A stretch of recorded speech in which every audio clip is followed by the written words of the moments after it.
ചില പിള്ളേരുണ്ടല്ലോ, നമ്മൾ എന്തെങ്കിലും ഒന്ന് അമട്ടി പറഞ്ഞാൽ മതി, അപ്പൊ കിടന്ന് കരയും. അത് ഏറ്റവും പഞ്ചപാവം പിള്ളേരായിരിക്കും അല്ലേ? ആ ഈ കൊച്ചു ഭയങ്കര പാവാ. അത് തന്നെ പാവം തന്നെ. പിള്ളേരുടെ വീടവിടെ? അയ്യോ വീട് നീ ഇതിനു മുമ്പ് പറഞ്ഞിട്ടില്ലല്ലോ. ഉണ്ടടാ, ഞാനിവിടെ പറഞ്ഞിട്ടുണ്ട്, നീ ശ്രദ്ധിച്ചിട്ടില്ലേ? നിന്നോട് പഠിക്കുന്ന കുട്ടി? പിന്നെ ഞാൻ ഫോട്ടോ കാണിച്ചു തന്നിട്ടുണ്ട്. ആണോ? നോക്കട്ടെ. ശിവ, നമുക്കറിയാത്ത പുതിയ തന്ത്രം. നീ ഒരു കാര്യം ചെയ്യ്, ആ നിഷ്കുന്റെ ഫോൺ നമ്പർ അങ്ങോട്ട് കൊടുക്ക്. എന്നിട്ട് ഇവിടെ ഇരിക്കുന്ന നിഷ്കു ആ നിഷ്കുനെ വിളിച്ച് സംസാരിക്കട്ടെ. എന്നിട്ട് ഇവർ തമ്മിൽ പരസ്പരം ഒന്ന് കറിയട്ടെ. അതെങ്ങനെയുണ്ട്? അതെ, വരെ വരെ എല്ലാവരും കൂടെ ഇവന്റെ മെക്കിട്ട് കേറുന്നുണ്ട് കേട്ടോ. നമ്മളെ ചെറുക്കനെ വല്ലതും പറഞ്ഞോണ്ടല്ലോ, എന്റെ സ്വഭാവം അറിയും. കൊഴപ്പില്ല അമ്മായി, എത്രന്ന് വെച്ചാ ചാടട്ടെ. എല്ലാം കൂടെ ആഞ്ഞു വെച്ച് ചാടി എത്ര മുട്ടുവരെ, അതും കഴിഞ്ഞാൽ ചട്ടിയിലിട്ട് വറകഞ്ഞേ. ഞാൻ മിക്കവാറും ചട്ടിയിലാവും എൻ്റെ അമ്മായി. എനിക്ക് അന്ന് വന്ന കല്യാണാലോചന ഇല്ലേ ബിസിനസ്സുകാരൻ്റെ, അയാൾ സ്ഥിരം വിളിച്ചുകൊണ്ടിരിക്കുക മമ്മീനെയും പപ്പനെയും. പെട്ടെന്ന് എന്തെങ്കിലും തീരുമാനിക്കുന്നു പറഞ്ഞിട്ട്. മമ്മിക്കാണെങ്കിൽ ഇവന്റെ കാര്യമൊക്കെ അറിയാലോ. പക്ഷെ ഒരു കുട്ടികളായിട്ട് മമ്മി അതൊക്കെ കൺസിഡർ ചെയ്തേക്കണേ.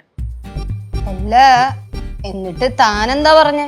ഞാനെന്തു പറയാൻ, നിങ്ങളുടെ ഇഷ്ടത്തിനായിക്കോന്ന് പറഞ്ഞു. പിന്നെ ഞാൻ എന്താ പറയണ്ടേ? സത്യം പറഞ്ഞ എനിക്ക് മടുത്തു. കാര്യം എനിക്ക് ഇവന് ഇഷ്ടമൊക്കെ തന്നെയാ എന്ന് വിചാരിച്ച് ഇവനെ കെട്ടാൻ പറ്റിയില്ലെങ്കിൽ ഞാൻ ചത്തളയൊന്നുമില്ല. ഇവനെ കെട്ടണമെന്ന് ആഗ്രഹമുണ്ട്, ഇല്ലെങ്കിൽ ഇല്ല, അത്രേ ഉള്ളൂ. എന്നെ കെട്ടാൻ പറ്റില്ല എന്ന് വെച്ചാൽ നീ ചത്തളയോ? ചത്തളയോന്ന് പറയടാ. നീ എന്താ പൂച്ചുണ്ടോയാ? അല്ലേ, നമ്മളീ മനുഷ്യനാണല്ലോ, അപ്പൊ അങ്ങനെ മനുഷ്യ മനസ്സിന്റെ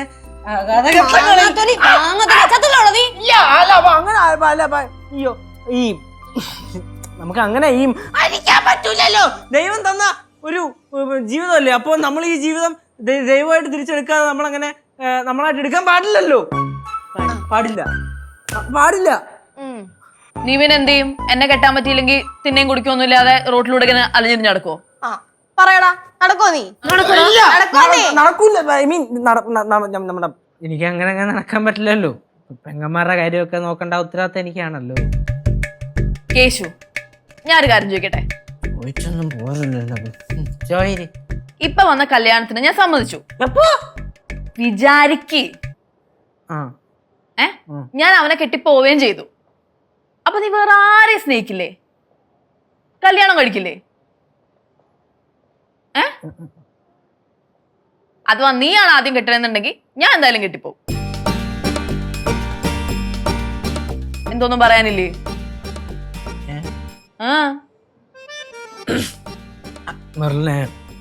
ഈ മനുഷ്യ മനസ്സിന്റെ കാര്യമാണ്. ഒന്ന് എണീച്ച് പോടാ. ശിവ, വാ നമുക്ക് എന്തെങ്കിലും കഴിക്കാം, വിശക്കുന്നു.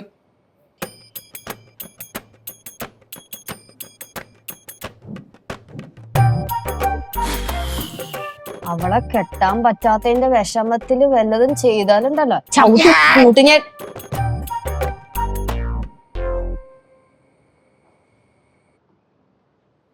ഇനി ലേറ്റ് ആയാലേ ഡാഡി മമ്മിയുടെ മുമ്പിൽ കിടന്ന് ഡാൻസ് കളിക്കും. ഞാൻ ഇറങ്ങട്ടെ? ആയിക്കോട്ടെ. അമ്മമ്മ, കനകാന്റി മെറിൽ ഇറങ്ങുവാ. പോയി കഴിഞ്ഞാ പിന്നെ തിരിച്ചു വരൂല. കറക്റ്റ്. മെറിൽ ഇറങ്ങാറായാ? ആ, എവിടെ എന്റെ ഫ്രണ്ട് കേശു? അവിടെ ഇല്ലല്ലോ. ഇടിയില്ലേ? ആ ഫ്രണ്ടിന്റെ ദേ കമന്ന് കെട്ടി കിടക്കുന്നു. എന്താ ദേ മെറിലും പോവാന്ന്, എണീറ്റ് വാ. എടാ വാടാ.